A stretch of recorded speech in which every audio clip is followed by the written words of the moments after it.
প্রিয় দর্শক, গণমাধ্যমে ইতিমধ্যে দেখতে পেয়েছি আবু তোহা আদনান ও তার স্ত্রী সাবিকুন নাহার সারার মাঝে পুনরায় বিবাহ সম্পন্ন হয়েছে।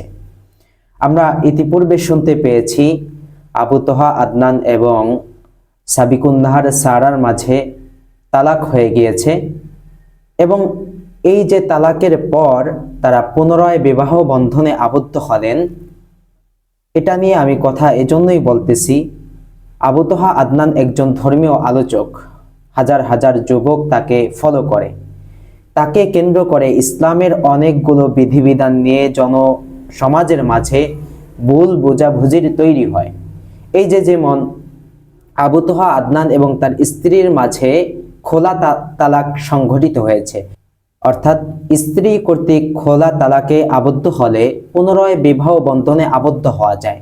কিন্তু জনগণ জানে যে তালাক হয়ে গিয়েছে, এখন উভয়ের মাঝে পুনরায় বিবাহ হতে হলে অপর একজন পুরুষের সাথে বিবাহ হয়ে বিবাহের পর স্বেচ্ছায় যদি ওই স্বামী তালাক দিয়ে দেয়, তাহলে পূর্বের স্বামী তাকে গ্রহণ করতে পারে। জনগণ এটাই জানে, কিন্তু এটা যে একেবারে তালাকে মোগাল্লাজা, 3 তালাকের পর যে এই বিধানটা সংগঠিত হয়ে থাকে, এটা অনেকেই জানে না। অনেকেই মনে করে তালাক দিয়েছেন বলতে আর সংসার করতে পারবে না। আবার অনেকে এমনও আছে 3 তালাক দিয়ে দেয় কিন্তু আবার ওই স্ত্রীকে নিয়েই সংসার চালাতে থাকে। তো এই দোনোটাই ভুল ধারণা।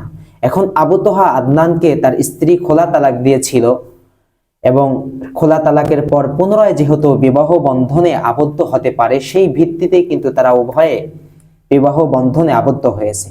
কিন্তু জনগণ, আমি দেখলাম বিভিন্ন গণমাধ্যমে কমেন্ট করতেছে যে হুজুরদের জন্য সবকিছু জায়েজ আর আমরা সাধারণদের জন্য হারাম।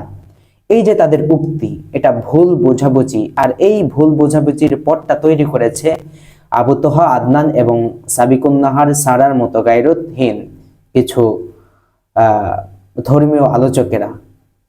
এজন্য সকলের উদ্দেশ্যে আমি বলবো, দেখেন, আপনাদের মাঝে যদি পারিবারিকভাবে সাংসারিক কোনো ঝামেলা এসে পড়ে, সেটাকে পারিবারিকভাবে এবং ব্যক্তিগতভাবে এই ঝামেলা চুকিয়ে নেন।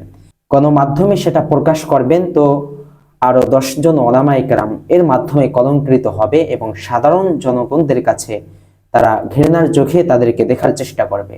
এজন্য এই বিষয়গুলো বাহিরে না বলে বরঞ্চ ঘরোয়া ভাবে সমাধান করে নিলে অনেক ভালো। আল্লাহ রব্বুল আলামিন আমাদেরকে সতর্ক হয়ে চলার তৌফিক দান করুন।